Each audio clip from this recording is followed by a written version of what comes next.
I regret everything I've done. DJ Sorrow. Like a lot of things on the internet, your first exposure to Sematary is probably an ironic one. A greasy white boy decked out in true religion, growling about being a slasher villain on deep-fried black metal drill beats. It's a preposterous concoction of genres, catchphrases, whatever this is, which you have to see to believe. Once you do, even if you hated the whole thing, his stuff is bound to leave an impression. And for some of the less well-adjusted among us, it can eventually become a fascination. Step 1 of this descent into this mad world Sematary calls Haunted Mound begins when you realize that unlike some local artists that I will leave unnamed, he is entirely self-aware about how ridiculous he can be. Bitch, I don't need drugs cause bitch, I'm on drugs. There's just a girl in the Jesus pose in the background. Address it. But at the same time, he's not doing some smug, ironic, poking fun at himself thing. He's just being his genuine self. You don't carve out your own aesthetic and sound so meticulously over half a decade if you don't authentically love it. As we've reminded you in other videos, authenticity in art shines through, and no matter how polarizing, Sematary is undeniably authentic. He has a Tumblr where he talks about leather jackets. Once you realize how much he's dedicated himself to this outlandish image, you're ready for step 2, when you get used to how the music sounds and start appreciating the little production details poured into every song. You start seeing how unique the editing and design works are in his music videos, and you grow a genuine respect for how, even through dramatic departures and mismanaged egos, he was able to build an independent label and brand through the artists he gathered under the Haunted Mound wing. If you're another fellow creative who strives for original, thoughtful things, Sematary's work has made himself undeniable in a lot of ways. And finally, by step 3, you're watching interviews where he's saying shit like, "Shit can be horrible every single day, constantly, always, and it doesn't seem like it's gonna get better. But as long as you don't stop and you keep doing what you're trying to do, just like say fuck it and just go dumb, that's what I've always wanted the music to be about and why I say the things I do." Reading Tumblr asks about how Sematary saved their lives from drug overdose, and realizing that for a lot of people, these are not just songs. Sematary's style and influences have naturally made him inhabit these alternative subcultures dominated by young outcasts, where well-being can be secondary to intense, destructive angst towards the world and everybody in it. And while I and Sematary himself wouldn't say he's entirely a good example, his music, his unabashed passion for making art, as well as the I don't give a fuck energy everything he does exudes, has genuinely reached people who needed that encouragement and kinship in an unlikely but beautiful way. Just keep going hard. Nothing really matters except what makes you happy. If it's something good and pure, like art, even if you don't succeed, as long as you're doing it, that's what really matters. Doesn't matter if people like it, I like it. That's some powerful shit, coming from a guy who calls himself Grey Man from the Haunted Mound, Real Nazgul Skinwalker, Keeper of the Trees, Haunted Mound lore. Any art that can make people feel this much, that can inspire them to literally live on, deserves to be celebrated in my book. So how about we actually talk about it? I can go on about why I think Sematary, contextually, is a fascinating and important artist all day. But at a certain point, you gotta actually listen to the music, which is when problems usually arise. Despite his catalog being notoriously inaccessible though, I stand by the fact that Sematary is just as interesting textually in the actual songs as he is contextually in culture. For a reason that might seem innocuous at first, but actually reveals something incredibly profound about the way art has evolved. I may fail my midterms, but I'm getting a degree in Moundology, boys. For a simple, relatively approachable way to see what I'm talking about, we can just turn on his latest full-length release, Bloody Angel, which is one of his best albums, Fuck You Fight Me. The first half of this thing is maybe the best run of tracks on any Haunted Mound project. We're welcomed in with the title track's gnarly, distorted cacophony of guttural screams and hard-hitting 808s. It's still Sematary, it's still nocturnal and highly specific in its appeal, but the sloshy synths and catchy refrains add a distinctly psychedelic layer to his usual abrasiveness. The following Headlights goes even deeper into this woozy, getting high in the back of a truck vibe, with one of his catchiest, most iconic verses. The song feels strangely playful, with even warblier synths that sound like Halloween Town in the Tim Burton universe, except if everybody was hitting that jewel all the time. But just when you feel like you know what this album is about, the lead single Wendigo hits you like a goddamn chainsaw. It's a genuine goth rocker that feels so refreshing but still incredibly fitting in Sematary's bizarre universe, with great guitar riffs throughout and an insane synth lead towards the end. For reasons that probably should have been obvious, the animalistic way he delivers his bars translates so well in a more traditional singing style. The growls in this song are still stuck in my head.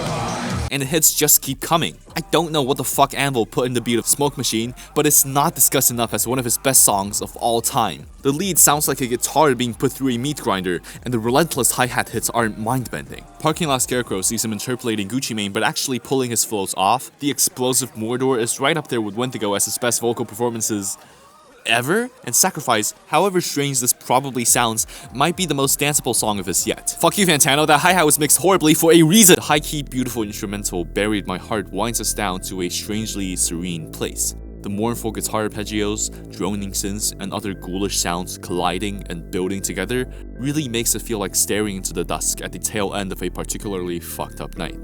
It's peaceful, but triumphant. If the mixtape ended here, it would close off an incredible 9-track run, maybe besides Hockey Mask 2, and the best encapsulation of Sematary's appeal so far.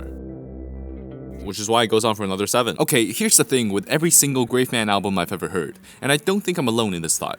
They're too samey for too long. I fuck with the sound, old and new, but by the halfway point of records like Butcher House, 100 Acre Wrist, every Rainbow Bridge installment, I just get tired of the lack of variety in production, melody, and flows. The first half of Bloody Angel was so exciting to me precisely because it seemed to have avoided the pitfalls of his other albums. Every song felt different enough from each other in theme, delivery, and aesthetic, but after the interlude, this tape loses steam in very much the same way. Benadryl Angel, Heartstrucks, Demon in Pain, Barrel Whites, these aren't bad songs per se, but when you're hearing him do very similar cadences and beat choices 10 songs deep, sometimes straight up being derivative of his own shit, it can get really boring. The features don't pop out as much, and even the occasional glimpses of brilliance like Dead Trees gets bogged down by fatigue when I actually get to it on the track list. If you are more well versed in Moundology than me, you might think that I'm being too uncharitable, and that 100 Acre Wrist or Rainbow Bridge 3 are perfect albums with no skips. Your opinion is totally valid. But after going through the first half of Bloody Angel, I think it's hard to deny that the decision to keep his projects monotone, consistent, is to some extent a deliberate decision on Sematary's part. So, why? What's stopping him from dropping a tight tracklist full of his most creative ideas instead of remaking Headlights for the third time? Well, since I am not in his head and will never know, let's take his work at face value and flip the question on its head. What could this excessive experience of his music mean? Well, we can take a look at some of his primary influences, Chief Keef and Gucci Mane. These guys were never known to drop concise, curated albums. The rawness and spontaneity of their mixtapes, their cover art, and their style is the appeal, and as long as the energy was there, it didn't really matter how many songs were on the thing. But is that really all of it? Because the specific way Sematary engages with these musical and aesthetic influences strikes me as incredibly interesting. To properly explain what I mean, we need to talk about aesthetic. It's our generation's favorite word. It's been so entrenched in our discussion in everyday life that we don't ever feel the need to step back and think about what a world driven by images actually means.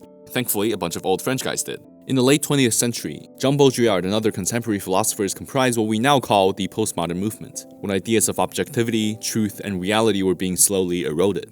Baudrillard in particular was famous for his ideas of simulacra and hyperreality. In short, in the past, signs and symbols were invented to represent the direct experience of reality. But as time has gone on and as technology, media, and consumerism become more and more prevalent, fast, and global, that relationship between reality and sign has been deteriorating, until collections of symbols stop referencing reality at all, a precession of simulacra. It doesn't take a genius to realize that this is just our lives now. The internet has made us detached from reality. And I don't mean it in the boomer, oh, get off your phone and mow the lawn kind of way, but in the I genuinely think something is going wrong with the way we perceive the world if all we have to go on are abstractions of ideas that vaguely represent reality curated by algorithms that treat you like a hamster on a wheel. Kind of way. Have you tried to explain the permeations, mutations, and flanderizations of the performative male concept to a normal fucking person? It's impossible, because while it could have started as a genuine observation of real people, it has been reduced to a series of images and associations that don't mean anything anymore. But again, I am so not here to shit on presumably teenagers who are trying to have fun on social media for once. I am only saying that this is not the problem, this is the symptom. The precession of simulacra is the symptom of a world bombarding us with images every second on platforms that exploit your attention and mental health for profit. A lot of people, including me, are reasonably crashing out at this reality. But it is not all doom and gloom. Or at least, it doesn't have to be. Because precisely in the state of over-processed symbols that we've all accepted as norm, does something as loud as Sematary's aesthetic break through. Your first impression of, once again, whatever the fuck this is, inevitably feels overwhelming, strange, and uncomfortable. Then you turn on his music, where he repeats the word knife for like 5 lines in a row, incessantly references hip-hop iconography, horror imagery, random books and movies with a reckless abandon, to the point that it kinda stops meaning anything. What does riding around immortal or even mean? I don't know, the rest of the song has nothing to do with this. In every sense of the word, Sematary's art is driven by images. No, that's not entirely accurate. Sematary's art derives its meaning from the image and not what the image depicts. It's not just that it blends two unlikely genres, black metal and Chicago drill, it's that the clashing of sounds, motifs, and aesthetics is the beginning and the end of it. He is not trying to deliver some message through this combination. I don't know, something about the shared violence and angst that comes from both disenfranchised people and relatively well-off people. He is only living in our strange reality where anything can blend together with anything else, and something obtrusive and strange can come out of what is familiar and conventionalized. Of course, this aesthetic is overbearing and disruptive. Of course, the quantity of the music he makes is excessive. It is only the embodiment of our simulacra-ridden 2025.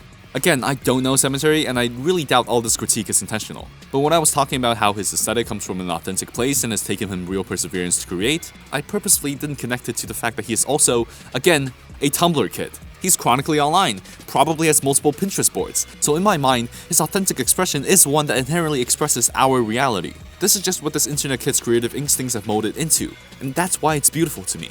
It's an expression that's different from, say, a philosopher's treatise on how we're getting fucked, but it is equally valuable and true to our times. I see Sematary as the boiling point of internet music, in a way. Taking the ways artists of the previous internet generation played with familiar imagery and spontaneous catchphrases to the extreme, and building a vivid world purely out of the clashing of simulacra, purely out of the repetition of catchphrases. It anchors his referential art, somewhat paradoxically, in the very historical lineage it references, making it the next evolution of that free-spirited tradition.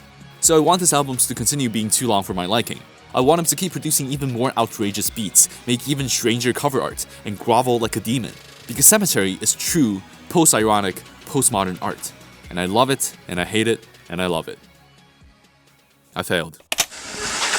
Bro, and at the end of the video, you should put going nuts, heavy voices all night. Grab the AK and I'm loading off a bake light.